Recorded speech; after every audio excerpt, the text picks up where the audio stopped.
किए तैयारी करथिले त्रिरंगा पताका किए करथिले आरंभ त्रिरंगा पताकार डिजाइनर किए काहींकि रहिछि तीनोटी रंग त्रिरंगा मझिरे काहींकि रहिछि अशोक चक्र तेबे जानंतु त्रिरंगा पताकार संपूर्ण इतिहास और कहानी। आम देश भारतर जातीय पताका हेउछि त्रिरंगा पताका जहाँ तीनोटी रंग को मिसाई तैयारी होइथाय आउ ताहा मझिरे रहिथाय एक चक्र जार नाम अशोक चक्र। तेबे कोन आपण जानिछन्ति कि त्रिरंगा पताका को प्रथमे किए तैयारी करथिले आउ सेथिरे काहींकि रहिछि तीनोटी रंग एमितिक पताका तैयारी करिवारो कारण कोन होइथाय पारे। तेबे कोटी कोटी भारतीयों स्वाभिमान गर्व सम्मान प्रतीक एही त्रिरंगा पताका हेले जानिछन्ति कि आम जातीय पताका त्रिरंगा को किए डिजाइन करिछन्ति।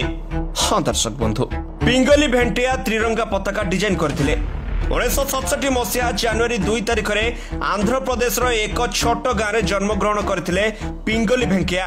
युवावस्था पिंगली ब्रिटिश सेना रे शामिल होइथिले हेले गांधीजी सह साक्षात तांको जीवन गति पथ को बदलाई देइथिला। 19 वर्ष बयस पिंगली ब्रिटिश सेना रे शामिल होइथिले हेले तांकर मन कांदुथिला देश पई आउ देश पई किछि करिबाकू तांकर मन सबु बेले आंदोलित करथिला। दक्षिण आफ्रिका रे गांधीजी सह पिंगली प्रथम साक्षात होइथिला।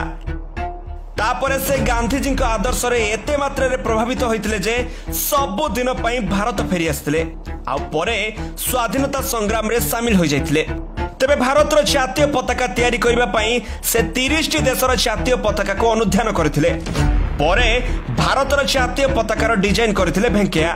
एथिपई से 1916 रु 1921 पर्यंत से गवेषणा करथिले।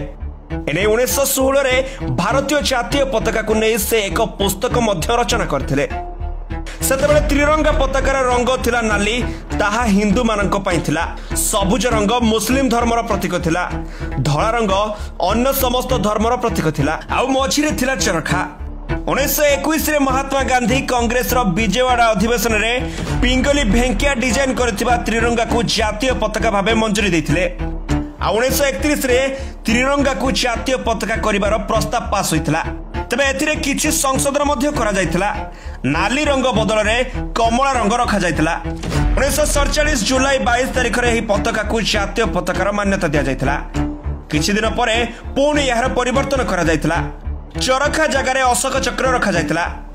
कुहा जाय चरखा हटाइबाकू नै महात्मा गांधी क्षिप्त हो जाइथिले। एबे त्रिरंगार तीनोटी रंगर अर्थ भी बदल जाइछि।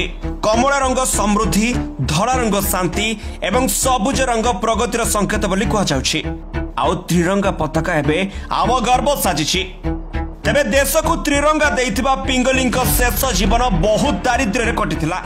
एक झुंपुड़ी घरे 1963 मसीह से शेष निश्वास त्याग करथिले। तेबे आसंतु तांकु सम्मान जणाई कहिबा भारत माता की जय। Bureau report G7 Odia.